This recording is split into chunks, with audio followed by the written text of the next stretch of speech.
So this is Diesel for We the People News. Now, a couple of videos ago, I talked a little bit about the Second Amendment, about this on 95. Apparently, it was in Michigan, and this happened to be on a KrisAnne Hall earlier today, and I had time to watch it. And sometimes I watch it when I get a chance, and all that kind of stuff. But interesting enough, y'all. Sorry about that. Try to adjust that just right. Interesting enough, when I made that video, I accidentally come across this today with KrisAnne Hall, and JC Hall actually was watching this video live when it was happening. So let's dig into this a little bit, see what they have to say, and I'll probably go make a couple more videos because I did see some things about news on this. Once again, this is Diesel for We the People News. Alright, so this is a news thing, not opinion thing or anything like that. However, I do need to disclose, I'm not an attorney, so whatever I say, always check with the attorney. This is just a learning deal, and see what happens. And with the Moorists, tell me again their names. The Moors? They have a group name, though. What's their group name? Yeah, the particular group's called Rise of the Moors. Yeah. Right. So many of you have asked us to talk about this, and so what happened was, I have it on my phone here, but you have the Rise, some members of this group, the Rise of the Moors, get pulled over in Wakefield, Massachusetts on July 3rd of this year on I-95. And it's interesting because JC and I watched the video that these men were making when all of this was happening. Yeah, so he was filming with a body cam live while they were being stopped, detained, and with his cell phone. Also broadcasting live on YouTube. Mm-hmm. So yeah, I mean you can see everything. Well, most everything that happens. I never saw the part where they ran off into the woods, which was being reported. I don't know what that was all about. It said they got scared and ran.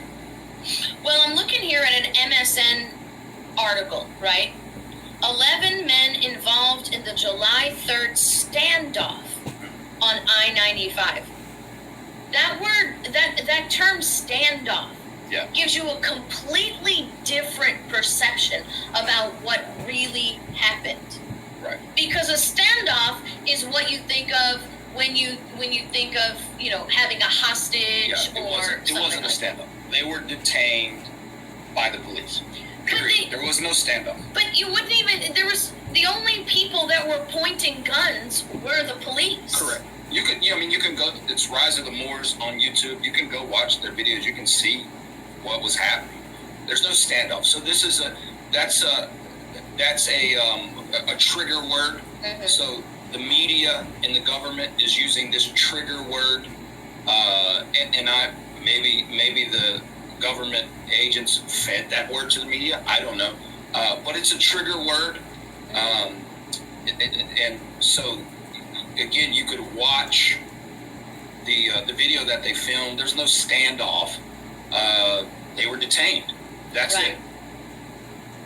Wakefield, Massachusetts, and as far as I saw the reporting. You start searching out and looking, and you see the reporting. So it's Massachusetts. How the media, and this is a common technique. So the media, government mouthpieces. I saw this whole series about what other people, now not the Rise of the Moors group, but other people who identified as Moors, involved in criminal trespass and different criminal acts. Two or three of these members of the group that's been around for over a century, right? And so all these stories of different people identify as Moors doing bad things, as if that somehow relates to this group. So, and then the stuff that they believe, here's what they believe, here's what they follow, and it's weird, and we don't agree. Whatever they believe and whatever other people have done have no bearing whatsoever on what these 11 men did or didn't do in Wakefield, Massachusetts. And the bottom line is there's absolutely nothing that they did that ought to be criminal. They threatened no one. They pulled a gun on no one. They stopped on the side of the interstate to fill up their car with gas from the gas tanks that they were carrying, so that they wouldn't have to stop in these tyrannical states. And basically they've been charged. I think there's like 6 charges. What it basically amounts to is they've been charged very simply for owning firearms. That's it. That's really what it amounts to. And then all those sort of concocted things around that. Well, Massachusetts law has specific rules for transporting firearms in motor vehicles, Which are garbage and tyrannical. Yes, absolutely. Complete garbage. So they're being charged with violating Massachusetts laws Correct. on transporting firearms. Things that ought not be criminal. Right, right. So, but even within those laws, they in the majority of the instances were actually in compliance with those laws. And the fact that they were just moving through the state to get to another place, right? So they didn't actually, they carried their own, like you said, they carried their own fuel, so they would not have to stop at a gas station and engage in commerce within the state. So they didn't engage in commerce with the state. They pulled over on the side of the road in the middle of the night, Right. where they wouldn't be in open public, where there wouldn't be lots of traffic coming by to fill up their vehicles. As a matter of fact, in Massachusetts, you can carry a loaded or unloaded rifle or shotgun upon or across a public way if you are engaged in hunting and holding a valid hunting license, right? So all they would have need to do was get a hunting license and then, pay the government. Right, which is that's my whole point about, what is criminal behavior. Look, Not paying the toll. if you can otherwise do something that is not criminal behavior, right? Or let's say it this way, if doing something, the only thing that makes it non-criminal is you've paid some amount of money and got a little piece of paper. Got your permission That's slip. complete garbage. Yeah. This is not, so the crime, so in that case, the crime here would not be anything to do with the rifle, right? Right. You're in this situation and didn't have your little card and the money you paid to the government. So the crime is not paying the government the money and not getting their little permission. Which ought to be It's complete utter garbage. ought to be simply a civil citation, like Correct. fishing without a license. Correct. Not a crime Yeah. where you are arrested and go to jail. Now, the thing that got me again was this whole terminology in the media that this was a standoff. Because we watched this video. These young men were standing on the side of the road. The police were like 100 yards away. They were shouting, "We want to be peaceful, please." These are the young men. The young men going, "We want to be peaceful, please lower your weapons, police officers. Please don't point your weapons at us. We are peaceful. We are simply trying to stop long enough to get gas." Meanwhile, the laser pops up on the dude's chest. Yes. From the sniper. Yes. Is what it sounded like. Yes. He was telling the guy, "Bro, I just saw his, Yeah. And they're shouting out all these codes, and so here's the the thing thing, about them Jason. being Wait, frightened hold is on a totally second. reasonable. Yeah. By the way. Here's the thing. Something that should have taken a maximum of 4.5 minutes Yeah. turned into a 4-hour ordeal because they couldn't just let them on their way. They committed no crime other than being in Massachusetts, contrary to Massachusetts' idea of how people should travel through Massachusetts. And that, again, Yeah, seriously, of all the states in these United States that have the history that Massachusetts has, the people of Massachusetts should have never let this kind of tyrannical government exist. Because Massachusetts is just the history of Thomas Gage disarming the people, the history of the king disarming the people, the history of all of the Americans coming together from 16 to 64 to defend the right of the people of Massachusetts to keep and bear arms. Yeah, Massachusetts. This should not have happened in Massachusetts. The very reason you exist, your very origin of your existence, is a reaction to the exact same things you are currently doing Yes. to these men. Yes. Absolutely preposterous. And they're playing up because they're sort of they're not, I don't know, I don't want to speak too much. I don't really want to let's say criticize as far as their religious beliefs, but you see the media playing up the Muslim aspect. So they're trying to stir up fear and make people think like these are Islamic terrorists. So that's another part of it. So because their particular religious views align with Islam. So they have a different book. It's not the actual Quran. They say it's some lost portion of it or whatever. So they're playing up the imagery. Particularly is black radical, black identity, black nationalist radicals, and Muslim terrorists and all this thing. So it's just nuts. In other words, Total let's problem. start convicting, let's start arresting people, detaining people, taking their private property, taking their personal liberty, simply because you don't agree with what they believe.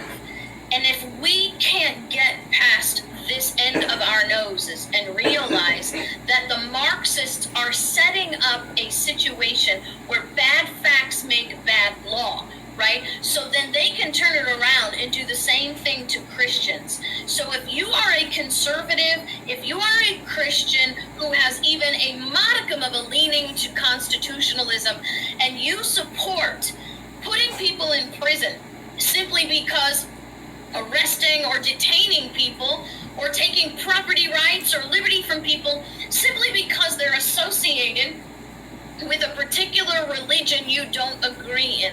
Let me tell you about a story in the Bible, my Christian friends. The man's name was Haman.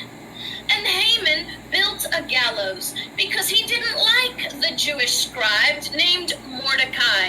And he devised this elaborate plan to condemn Mordecai to these gallows. But guess what happened at the end of the story? It was actually Haman who was hung on those gallows, which is precisely why Thomas Paine will write several centuries later that the avidity to punish will take the most reasonable people in the most reasonable laws and make them apply them in the most unreasonable ways.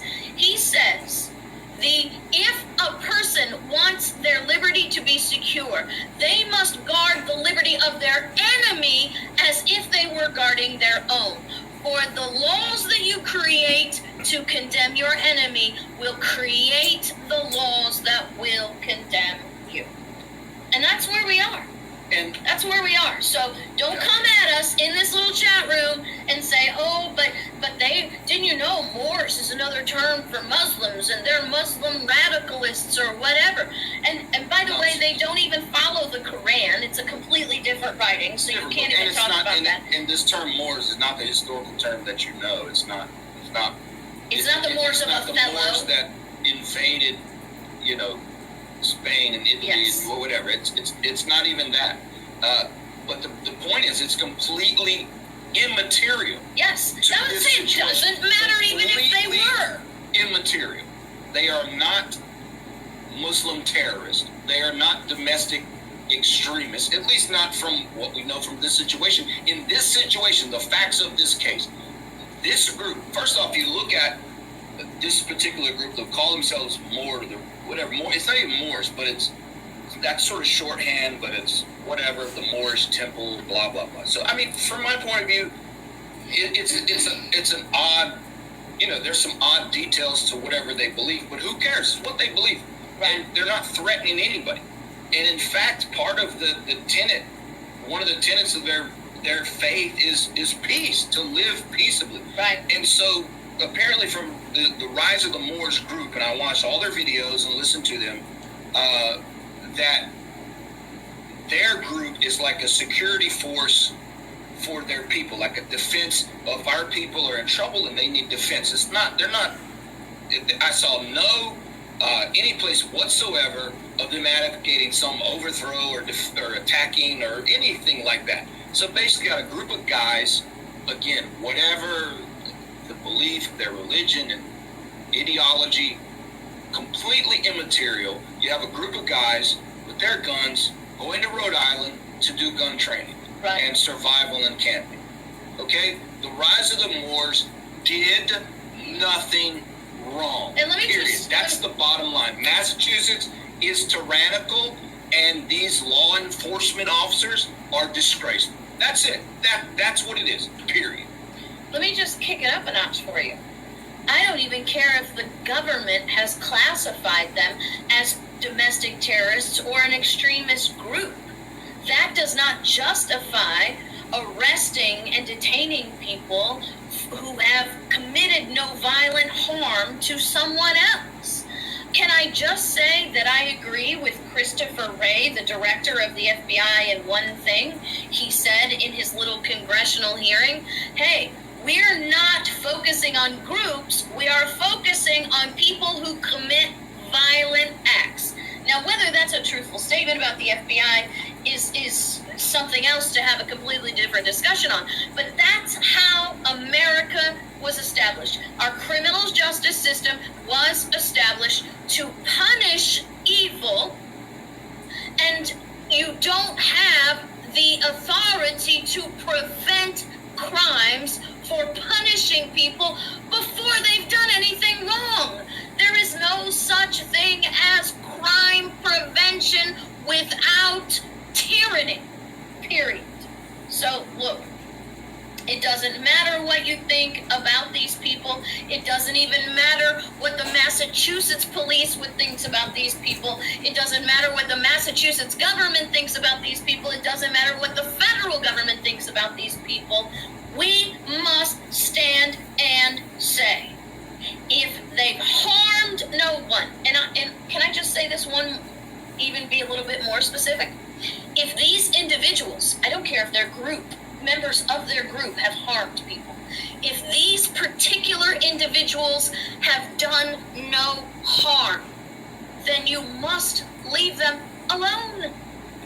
And you know what I get then, JC? You know what I get is, oh, well, tell that to the families, tell that to the families that have lost their family members or whatever from violent domestic terrorism, that we're supposed to leave them alone These 11 until they've done something wrong. Yeah, you're supposed to leave them alone until they've done something wrong. Tell that to pre-crime unit. Yeah, the pre-crime unit, right? Yeah. As if any law in government has ever stopped anyone from doing something wrong. As a matter of fact, the rules and regulations the government sets up to constrain and restrain us don't even stop the government from doing things wrong. So if I get pulled over for a taillight, my sex, faith, skin should not matter. Correct. Correct. That is correct. That is absolutely correct. That's why we live in America. As a matter of fact, not Iran. You shouldn't be pulled over for a taillight. Okay? We'll just go out there. Let's just say that's another stupid reason. Because the whole reason the taillight laws are there, what's even worse is that little, the little light on your license plate, right? The only reason those laws are there for two reasons. One, to get revenue. And number two, to set up a protectual stop so they can look for something else. Those kinds of ordinances ought to be eliminated in America. Completely eliminated. Yeah. And so, But there you go. I probably shouldn't say this, but sadly, it's Christians are who you get that from. Right? Well, it's the truth, yeah. You hear, because what do you mean their faith shouldn't matter? Faith, how could you say that? And Muslim terrorism, whatever. Okay, so we should have stops there. Sir, are you Jewish? Yes, I'm a Jew. So, okay, you're under arrest. Like that should be a matter of whether you're prosecuted or whatever. So we're rolling it back to Nazi Germany. Let's just hand out stars that you're supposed to wear. Right. I mean, if you think like that, watch this show for like 5 minutes, and if your mind does not change, get the hell out of here. Go away. Diesel, You're an idiot. diesel, a misdemeanor is a crime in every state. So let me explain to you, maybe with people who've never been involved in the criminal system. So. Okay, so I was hoping she would catch that, and she did. That was me sending a comment. And in Texas, it's a misdemeanor, is a crime. Okay, you are a criminal because you got a ticket of any sort. All right. Now I know all the states are that same way, but even in my state, people laugh when I say it's a crime and you're a criminal because misdemeanor is considered a crime, even though there is no victim. But what I wanted for her to do, or other people to understand, is to maybe look up in their states about misdemeanors, whether it's a crime or not. But what she's doing is actually telling everybody in every state a misdemeanor is a crime. So whether you get a ticket for a tail light, whether you get a ticket for speeding, whether you get a ticket for this, whether you get a ticket for that, from that day forward, you're a criminal, according to statute laws. But since there is no victim, technically, you are not a criminal. But they have it on record, you are a criminal. There are ordinances that create civil infractions, and that's like speeding Right, or civil running. versus criminal. Civil versus criminal. So it's like running a stop sign, or well, no, not running a stop sign. So a civil infraction is like letting your driver's license expire, or driving without a license, or not. What would be another civil infraction? A speeding ticket. Speeding ticket is a civil infraction. Right. A criminal infraction is like driving under the influence, vehicular homicide, those kinds of things. That's a criminal statute. And so within the criminal world, right, a civil violation does not rise to the level of putting someone in jail. They just have fines, right? And then a criminal infraction or a criminal charge has different levels. So misdemeanor, and each state has different levels of misdemeanors, and I'll just give you Florida by example. Florida has a first-degree misdemeanor and a second-degree misdemeanor. A second-degree misdemeanor is punishable by 60 days in the county jail and a $500 fine. A first-degree misdemeanor is punishable by $1,000 and a year in jail. Then you rise to another level, which is felony. And then you usually have felony 1, 2, and 3, which is opposite. So felony 3 is the lowest, felony 1 is the highest, and that's how that works. Anybody can give you a little bonus for your educational dollar. And the most of what drives these petty crimes is actually revenue. Right. It's a money game. It's a money game. It's how do you fund? How do you buy your toys? How do you buy your toys? Right. Total garbage. It is. It's complete. Okay, so we'll just end that off on there. Like I said, I'm going to make another video when I look up, because I heard news stations, and they're correct. The news stations did say it was a standoff and all that. But I wanted you to hear from these people that watched it live during it, and see how fake news turns it. And now what they're doing is promoting these innocent people into criminals. So we got to watch out for our own newscasters. And I may call these people up and say, hey, are you guys a little bit on the stupid side? you know, but I'm gonna get first-hand knowledge of facts, so I'm gonna try to track down their video and watch it before I speak my mind, because then I would have first-hand knowledge of the fact. This is Diesel for We the People News. I know this one's a long video, and but I figured we would stretch it out as far as we could on this, so you could get the full understanding of the situation. Facts first always makes a difference, right? So, of course, you know, with us watching them and talking to them, you know, it's second-hand knowledge, right? So, we don't have first-hand knowledge. Again, I take her at her word. But again, at this point, it's hearsay to me. Okay? But I still take it as facts from her, because she's so bluntly honest. Be honest with y'all. Alright. Diesel for We the People News. Till next time, y'all. Bye.